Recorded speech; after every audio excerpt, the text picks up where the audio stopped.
It's funny you say that. The heathen, there and back again. Today, we have an interview with Kristyn Merkle, someone I've had the pleasure of getting to know over the last several years, thanks to a mutual friend of ours, the Reverend Colleen Squires at All Souls Community Church of West Michigan, a UU congregation. Kristyn, you are caring, thoughtful, an advocate for many, and well, you're a badass. I hope that's okay to say that. Sure, of course. But I'm so glad you're here. So please welcome to the show, Kristyn Merkle. Hi, Kristyn. Hello. Thanks for having me. Oh, absolutely. Hey, this is great. I'm glad you came over. At the time of recording, everybody, it's really windy outside and it's cold. But by the time this comes out, it'll probably be very warm. We got some tea in front of us. I have a Buc-ee's thermos. Yeah, we're sitting good here. One of my dogs is put away. He just couldn't handle it. But what's good for you right now? What's a good thing for you? Oh, goodness. We just had spring break. That was nice. Where'd you go? What'd you do? Take a breather. I didn't go anywhere. I You did staycationed nothing. it. Heck yeah. But it was kind of nice. You know, I got some projects done around the house that have been on the back burner. And Yeah. Slower pace. Yeah. Yeah. When people are like, hey, where are you going? You feel like you got to fill every day, and part of it's traveling, and then you get back and you're wiped out. And Can I be honest? Yeah. I feel like that every week. Yeah. Everyone's always like, what are you doing? What are you doing? Where are you going? What are you doing this weekend? What are you doing this weekend? And I'm like, look, I don't know. I don't have, whatever happens is what happens this weekend. I don't. Exactly. Like, yeah. I feel like I have One to have day these at a grand time. plans all the time. Maybe this is more a me thing than other people asking thing. But I'm like, I don't know. I live in the present. I like that. I'm doing whatever needs to be done. That's what I'm doing. Hey, that sounds good. Well, a few years ago, I was doing another podcast show called the Rechoice Podcast. I was tackling the topic for the first time, choosing out of Christianity. And I asked our beloved friend and Reverend Colleen Squires, I told her what I was thinking about as a topic. And I asked her, do you know anyone that you think would participate and answer a couple questions? And she immediately suggested you. It was a great episode that featured several voices. And in fact, I will likely share parts of that show on a future episode. But today, Kristyn, it's all about you. So let's go ahead and start then. What would you say your relationship was to religion in, let's say, the first 18 years of your life? Like, how would you describe that? It was a very deep, profound part of my life for quite a while, up until my early 20s. It was sort of how I modeled what to do, when to do it, who to do it with, whatever it is, right? Yeah. Like your Like who whole your life. people are, right? Yeah. And Yeah. anything that happens to you in your life. That was the book, I guess, that I went to, or the instructions, or how I made sense of the world. So it was really important to me. Yeah. The way you kind of described it there, I mean, looking back, you could probably say it was a bubble, right? But as far as who you're with, how to do things, instruction manual, this is what we do. Yeah. Yeah. It was the way that I have described it in therapy was that it was sort of the wallpaper of my mind.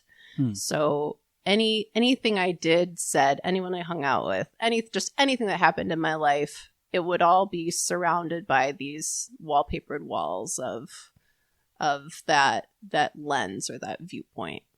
Yeah, I've heard common thread before. I like that, though. I like the wallpaper. Yeah, analogy because there's many rooms and there's many, yeah. Yeah, and it was helpful for deconstruction because it was like I was sort of peeling the wallpaper off or taking that down. And we all know that can be a real pain in the ass sometimes. I really love that. I'm going to remember that word picture. That's really good. Or that analogy. So geographically, especially for our listeners that aren't from around where we are, where are we talking roughly, and what did that area, what was it like? I grew up in Kalamazoo, so not too far away from here, about an hour south.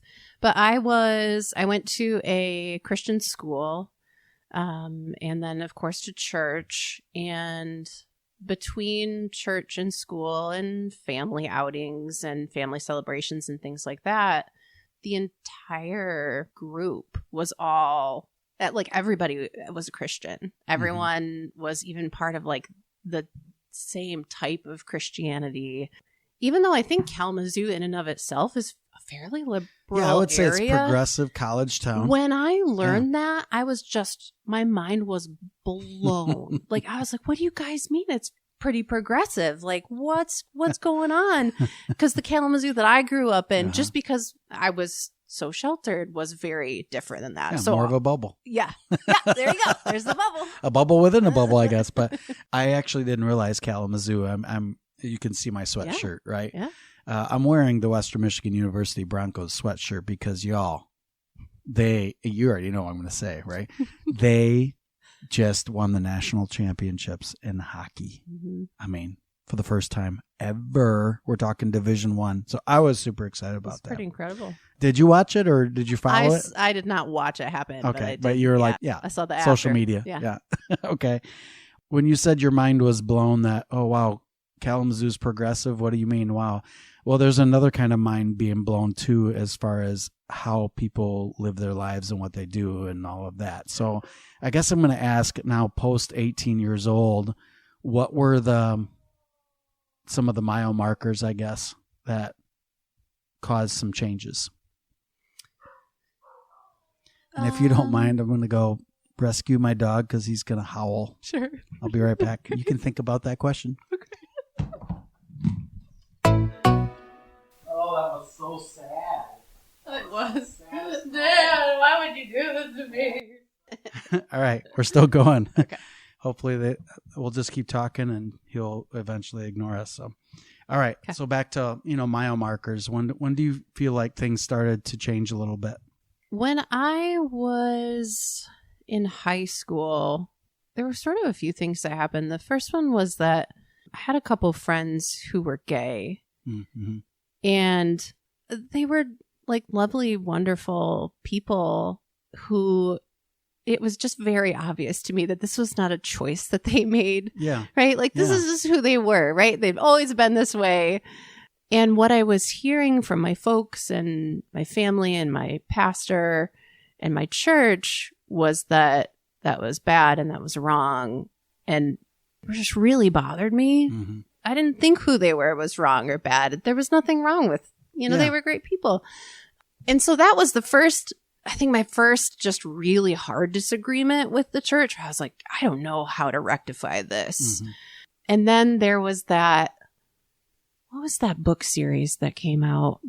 The Dan Brown. Dan Brown. This is like dating me a little. The DaVinci Code. Yes. Yes. Okay.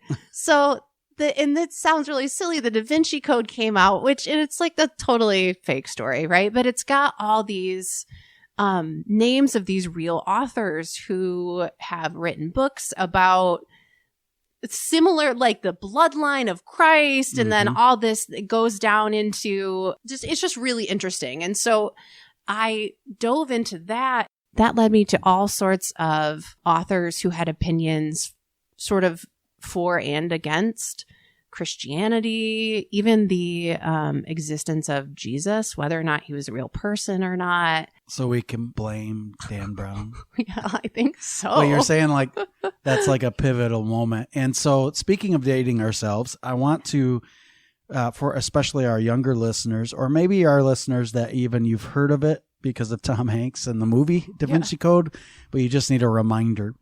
So in short, there's this symbologist, whatever that is, and a French cryptologist. They're investigating a murder. This is going to be a lot of fun. Just so you all know, the dogs are wrestling. They do that every day, Kristyn. They're having fun. They're actually fighting over your attention right now. There you go. Because are you okay? Yeah, no, I'm okay.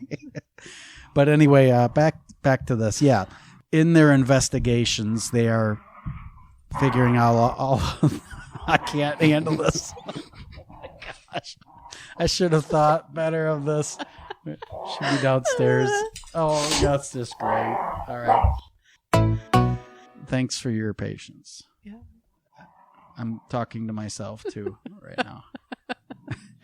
So DaVinci Code, I like that. It's I'm going to use that. Talking to myself. I'm talking to myself right now. All right. Here we go again. Okay. So they basically, it's like, conspiracy theories, and that there's this group trying to protect secrets of the church, and there's another group trying to get to the secrets of the church, as as the main characters, Robert Langdon. Robert Langdon is trying to solve all of this. Back to what you were saying as far as why it was controversial, because it was. Yeah. The book and the movie was controversial, even though it was a global blockbuster of a movie. Yeah. But that suggestion, do you remember the core suggestion that? It was that Jesus sorry, we're going to give away the ending. Yeah, right. Spoiler alert. It was that Jesus and Mary had a baby, right? Wasn't that the idea? Jesus and Mary Magdalene may have had a baby. And then, of course, that ends up being one of the characters as a possible descendant and all of that kind of stuff. But just the thought is what kind of made that movie controversial. Even for me, like the idea of like dissension and that sort of, or like questioning that you could in even that kind question of way. A book. Even that, like, I know it sounds silly, but I was like, whoa, wait, what? That's fantastic. I think that's fantastic. All right, so you start investigating yourself then. Tell us more. Like, where do you go from there?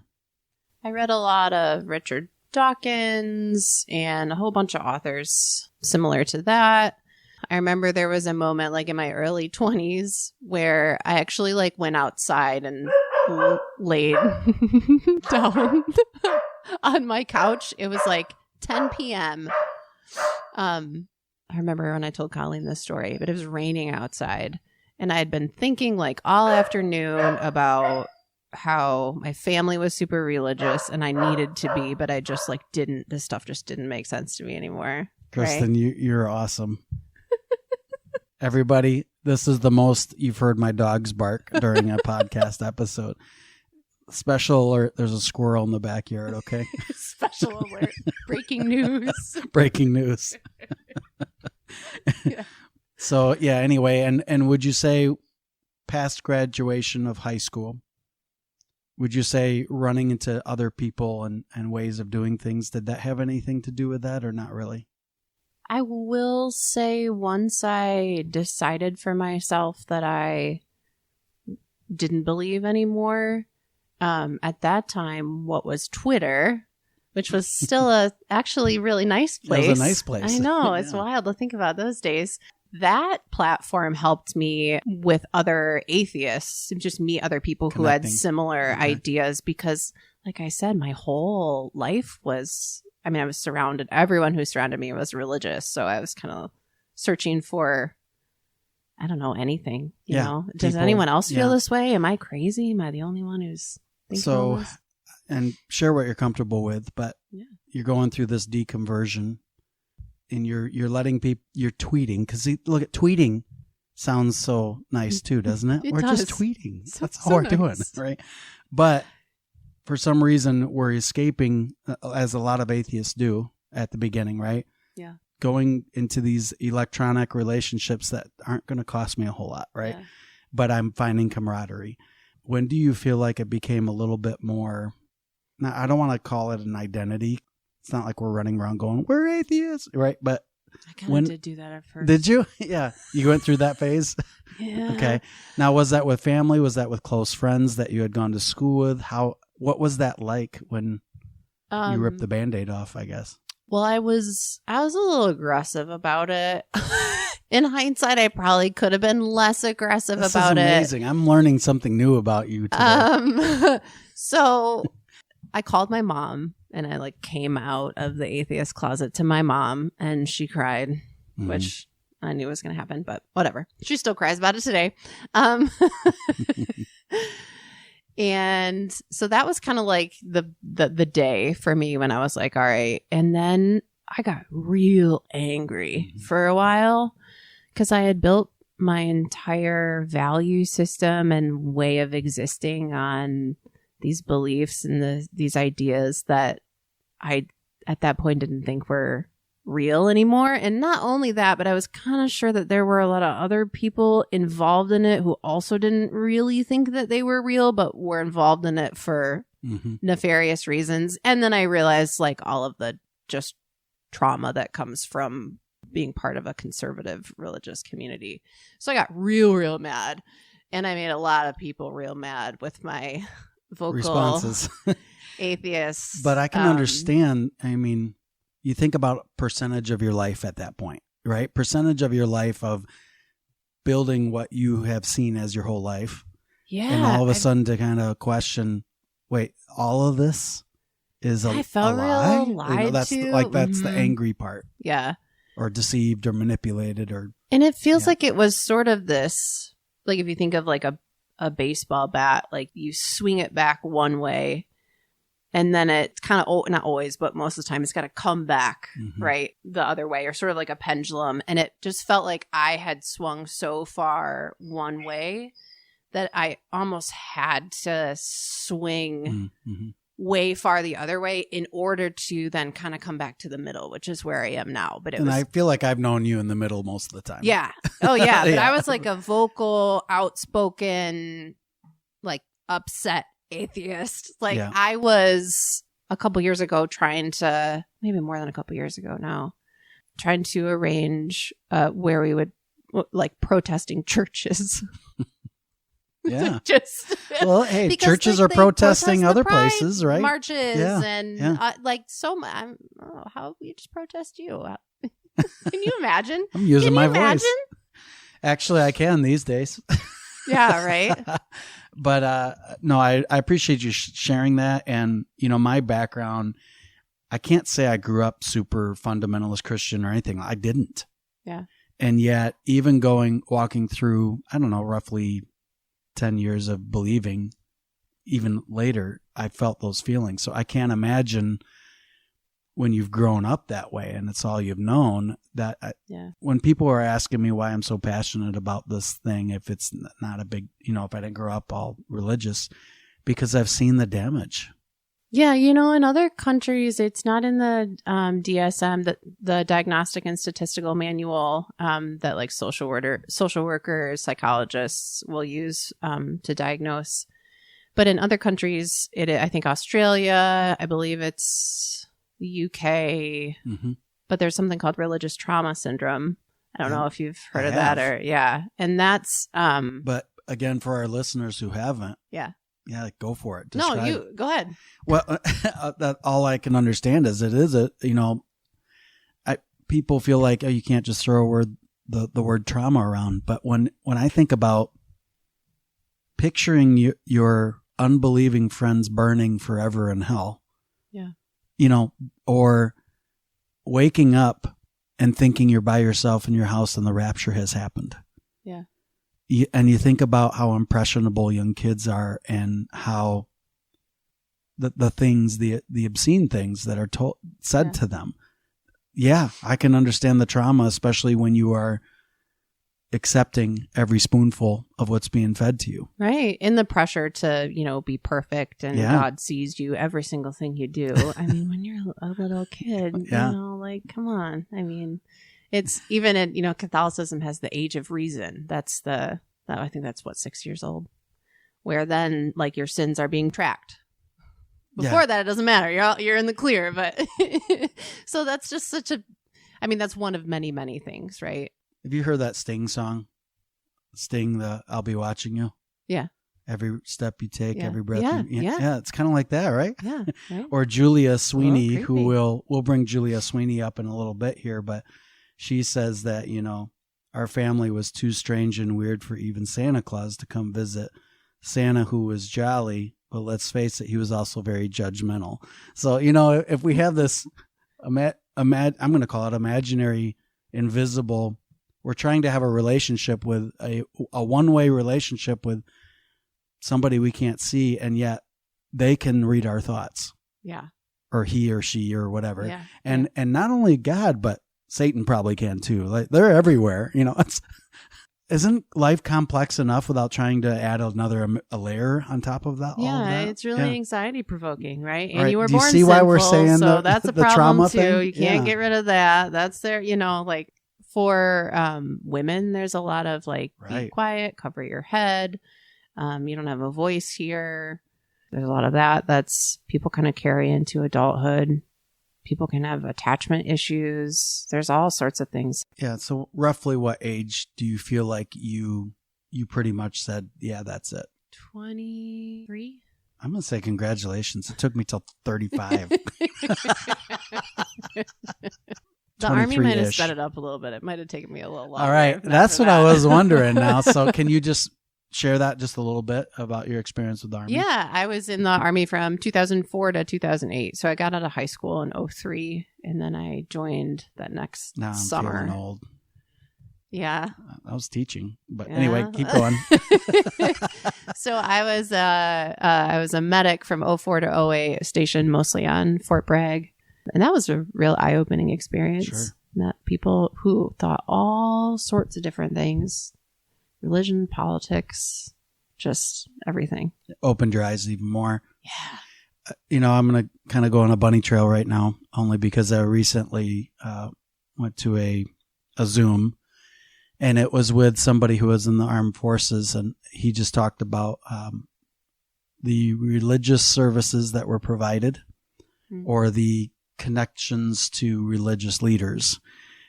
I don't know if this was your experience, so just say if it's not. But for him, it was this pressure that if you really want to be an outstanding soldier, then you have to kind of go with the flow of, in this case, a Christian leader. But I don't know if that was true for you or not. I mean, I was stationed in the South, so that was just generally like the idea, just all over in those areas. But I didn't feel too much of that kind of, I mean, when I was in basic training was when I was sort of struggling with, like, kind of just starting to struggle with what do I think. And if you went to the religious services on Sunday, you didn't have to clean the bay. So exactly, right? I did so still go, but but I didn't listen. But it's funny though. That's a subtle pressure there. Yeah, that's a subtle pressure of, hey, because a bunch of us went just for that reason. Not only do you exactly you had to clean it. Yeah, I'm going to give you not just the eternal incentive, but the right now incentive not having to clean. Yeah. So isn't it weird though then that if you, number one, if you say no, which is hard in the Army, I would imagine too. Yeah. Right? Yeah. That you are rewarded with having to clean. Right. Yeah.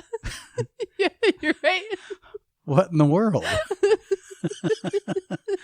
I don't know. I'm an atheist, but I'm not stupid, right? Just being practical. That's all. That's all. That's great. Thanks for sharing that. All right, so look, we'll move from here. In fact, actually, this is as good a time as any. It's time, y'all, for the skeptic of the show. Well, we think it's real important to question what you know. So before you leave this podcast, it's a skeptic of the show. Julia Sweeney is an American actress and comedian. First gaining fame as an SNL member back in 1990 through 94. Her career was shortly on pause after that when both she and her brother fought cancer. She was inspired through those events and began performing autobiographical. Thank you. Stage show monologues at comedy clubs. These were very successful and became stage plays, such as In the Family Way, chronicling the adoption of her daughter from China, or Letting Go of God, where she comes to terms with her Catholic upbringing and deconversion. Julia Sweeney is a veteran of live television, too many shows to share here, and you may have heard her as a part of NPR's Wait, Don't Tell Me back in 2009 and 10. Sweeney has long pushed for acceptance of people who are not religious, and in 2019, she was appointed to be on the board of directors for the Center for Inquiry. So, Kristyn, can you read her quote? It took me years, but letting go of religion has been the most profound wake-up of my life. I feel I now look at the world not as a child, but as an adult. I see what's bad, and it's really bad. But I also see what is beautiful, what is wonderful. And I feel so deeply appreciative that I'm alive. How dare the religious use the term born again? That truly describes free thinkers who've thrown off the shackles of religion so much better. Da-da-da. All right. So why do you think I picked Julia Sweeney? And also, who is she to you? She's the lady that sort of got me through my initial deconversion, or when I sort of was out and vocal about it and there was no one in my circle who understood. Everyone told me I was just questioning. It's okay. You're just questioning. You still believe, though. You still believe. It's a phase. I'm like, no.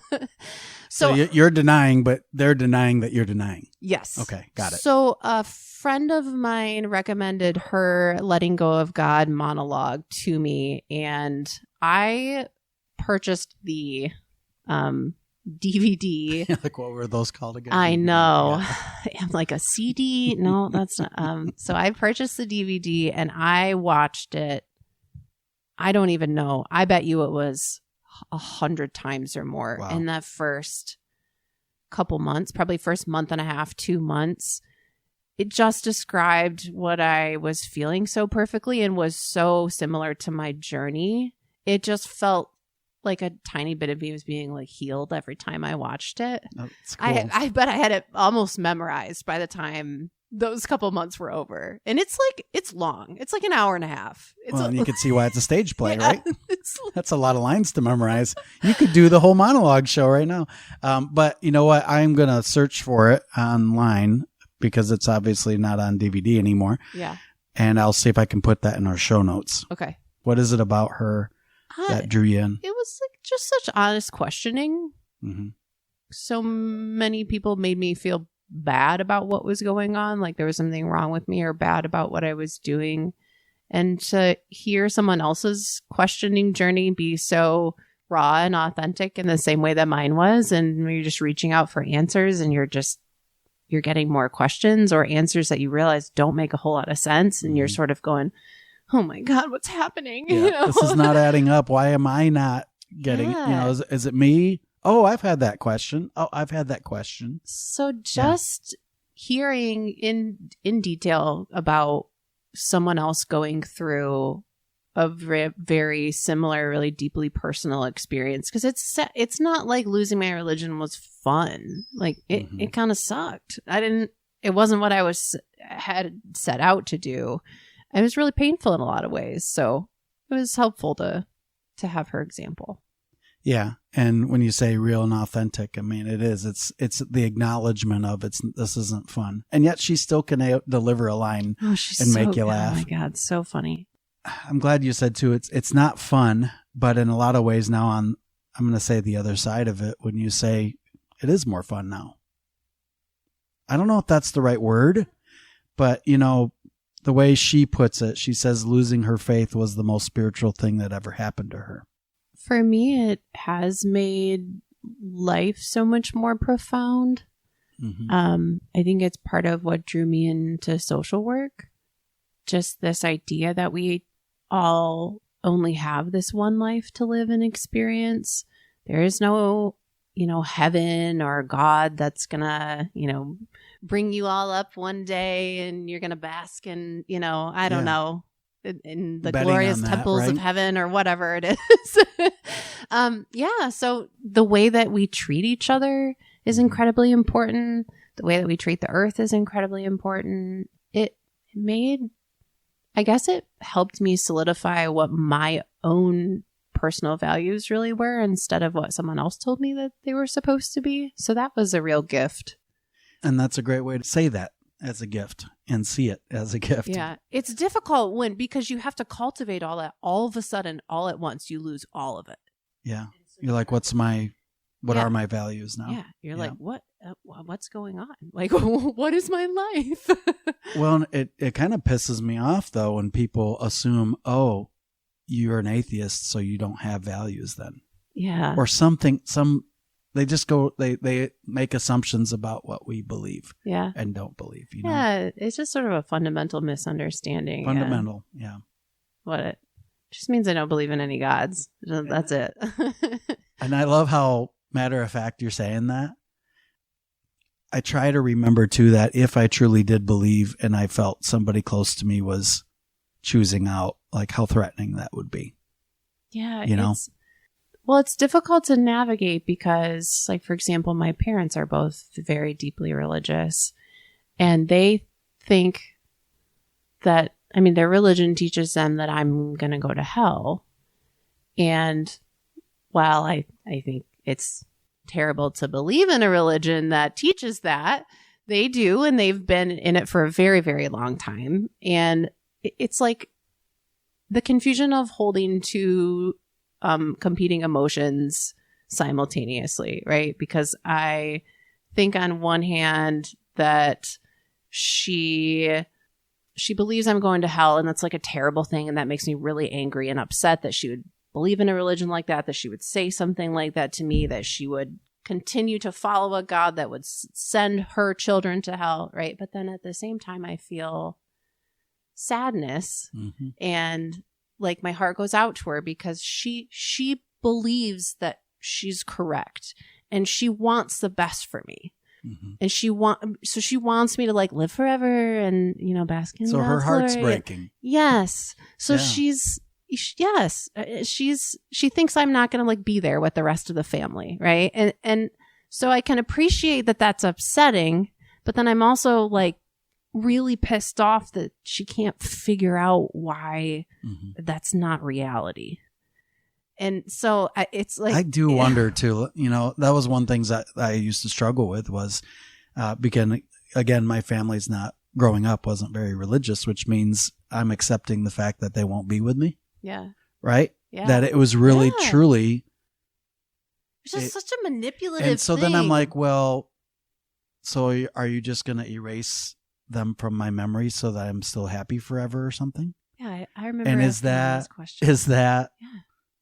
And is that what I'm great? signing up for? Is to erase my brain a little bit? I don't know. Yeah. It's strange, right? Because it's like a popularity contest. Like, you cannot come into heaven unless you voted for me for prom king. Like, did you believe in me? It just doesn't make sense. Yeah. It just seems like keep voting for me every day for eternity. Thank you. Thank you very much. All right. Well, all right. So just we're going to pivot to one more. I hate that word pivot now. It's overused, but we're going to switch gears. Oh, there's another one. Circle back. We could circle back. But I guess where I want to land. See that I'm using all of these. Is the current day, and so for listeners who might be in that stage of, I don't know, like I'm angry or I'm sad or I don't know who else feels this way. They may not know much about a Unitarian Universalist church. So what was it like to find a UU church like All Souls of West Michigan? What was that like for you? The first sermon that I heard, the woman, first of all, just saying woman in the pulpit was mind blowing for me. But the woman in the pulpit said, so what do we believe in as Unitarian Universalists? And she's kind of going through some things. And she goes, maybe we just believe in science, and maybe that's fine. Maybe that's good enough for us. And I'd never heard anyone even say the word maybe. It's such a simple thing, right? Yeah. That she just was like, you can believe in science, and that's fine.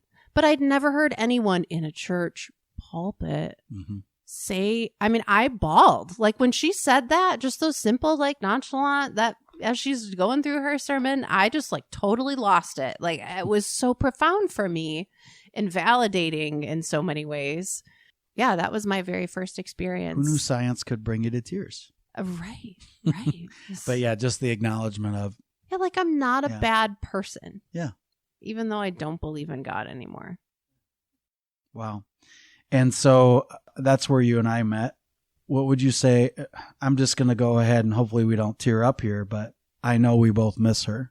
We both miss our beloved minister, Colleen, who, we lost unexpectedly, pretty recently. Anything you want to say about that friendship? I miss her so much.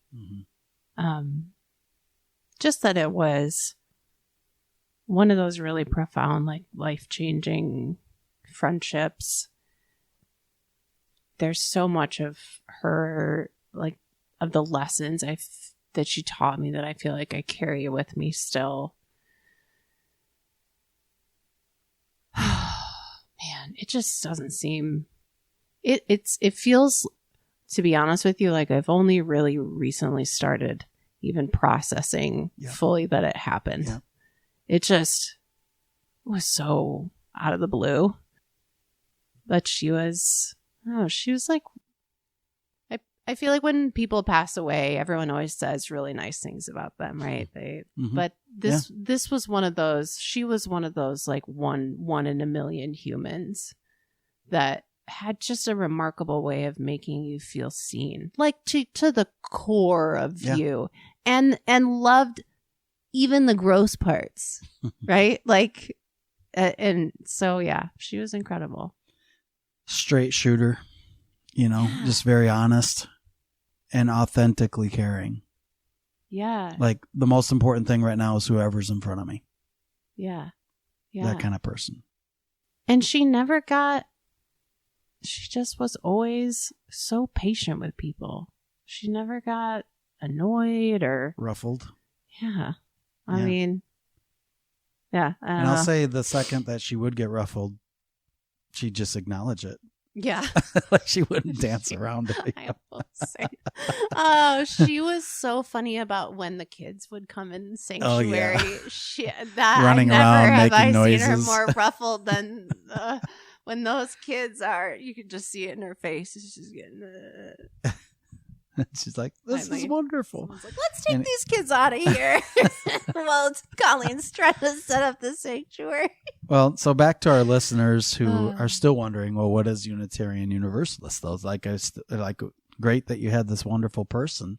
Yeah. What else is appealing, do you think, about a place that, again, for someone who's never heard of it, how would you describe to somebody what it is? The way I normally describe it is it's about being a good person and doing the right thing. How about that? I mean, it's pretty basic and simple. The reason it was impactful for me is because I missed church.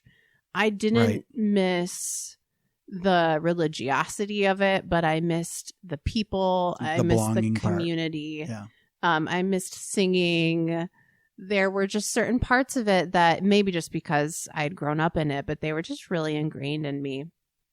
And I wanted to experience them, but I didn't want the, awful baggage that went with it. So that was what made it a great fit for me. And it's really cool to have people of all different beliefs come together, and nobody cares.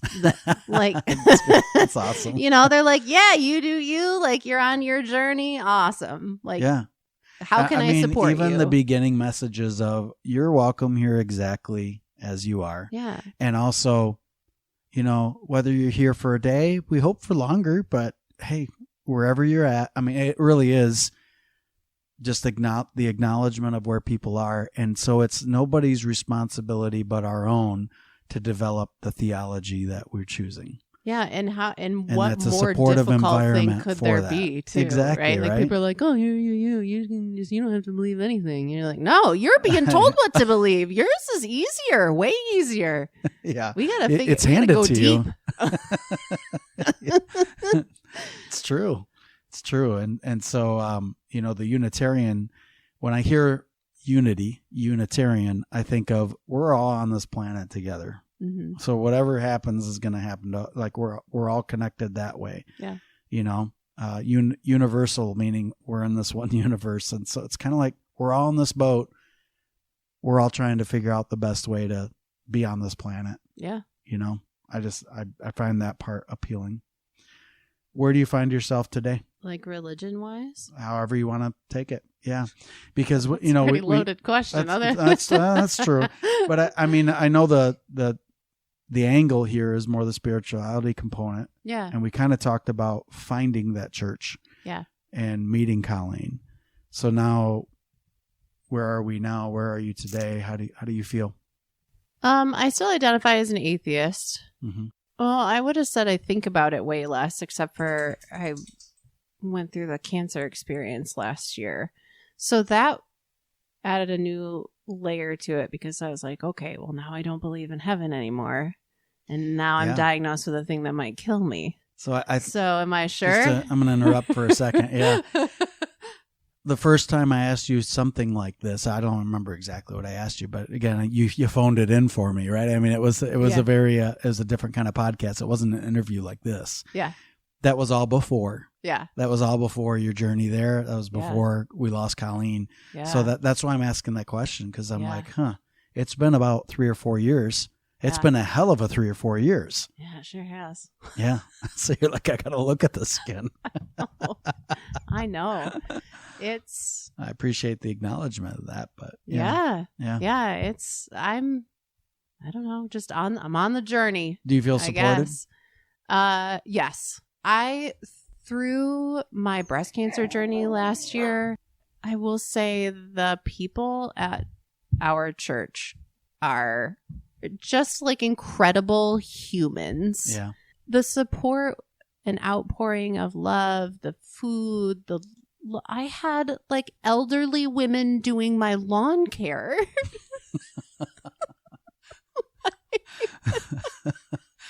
Okay, I'm trying to picture that. Like, I'm going to bring my tractor over, or what was it exactly? Like they out from Ottawa County loaded their truck with.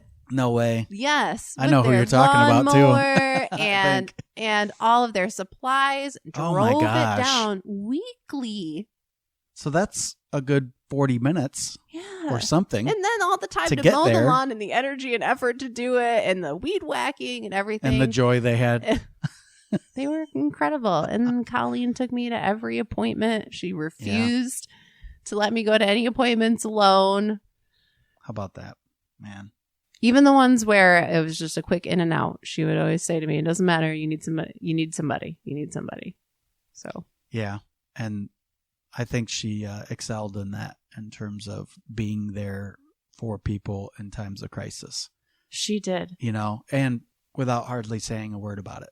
Yeah. Yeah. She would always wait in the waiting room and I would say, I'm so sorry. Like, you can leave and then pick me up later, or I can get a ride home, and she would just say, I'm good at waiting.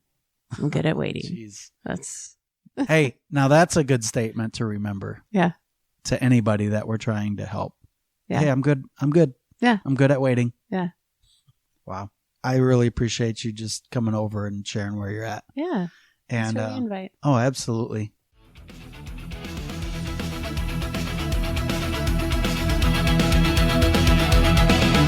Thanks for listening to Funny You Say That. You can find all of our episodes, show notes, and social media channels at skepticalscott.com. Our intro music was created by my friend Jimmy Dells. Have a question? Interested in being a guest on our show? Or you just want to share a part of your questimony? Email us at heyskepticalscott@gmail.com. Drop the supernatural. Embrace the rational. Believe in as many true things as possible. See you every first and third Friday. May skeptical thoughts be with you. And also with you. Cheers.